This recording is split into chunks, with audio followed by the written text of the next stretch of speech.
आपसे कुछ कहा नहीं। मेरा 3 पल बीत गया, 3 पल बीत गया, चौथा पल लग गया कन्हैया। मैंने तुम्हारे हिस्से का चना इसलिए खा गया कि मेरा मित्र कन्हैया गरीब ना होने पावे। तुम तो अंतर्यामी हो कृष्ण, तुम तो देखे हो ना कि मैं तुम्हारे हिस्से का चना तुम्हें बचाने के लिए खा गया। मेरी इतनी बड़ी गरीबी में तुझे कभी मेरा याद किया? इतने कठोर हो गए, कन्हैया के नेत्र से सिर्फ आंसू गिरे, बोल नहीं पा रहे।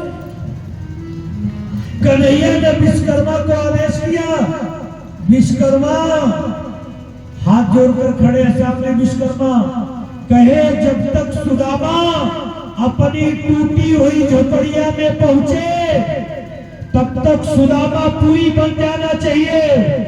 अगर द्वारिकापुरी जैसी है, इससे 10 सुदामापुरी बन जाना चाहिए। अगर मेरी द्वारिकापुरी 9 है तो सुदामापुरी 10 बन जाना चाहिए, अन्यथा आपकी खैर नहीं। और सुदामा ने किया क्या? 1 मुट्ठा चावल लेंगे।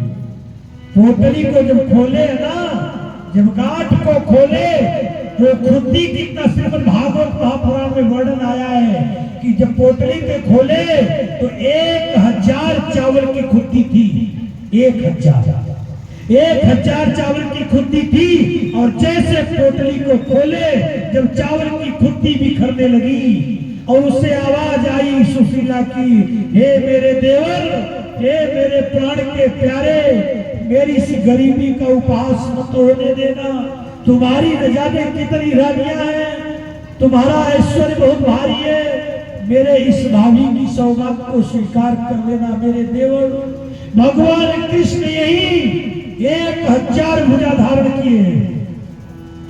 कन्हैया ने 1000 भुजा धारण किया और एक भुजाओं से एक चावल को पकड़ लिया, भाभी की सौगात को गिरने नहीं दिया। भक्त की रक्षा तो भगवान करते हो, कब कर पाएगा? महाराज कन्हैया को कुछ सूझा नहीं, सारी रानियां खड़ी होकर देख रही हैं। एक मुट्ठा उठाए चावल खाए, एक लोग को प्रदान किया, दूसरा उठा के खाए, 2 लोग प्रदान किया, और जब तीसरा उठाए तो रुक्मिणी ने पकड़ लिया। प्रभु, तीसरा लोक दे दोगे तो कहाँ रहेंगे? सुदामा ने रो करके छोटा सा रूप धारण किया और सीताराम कन्हैया ने रो करके छोटा सा रूप धारण किया।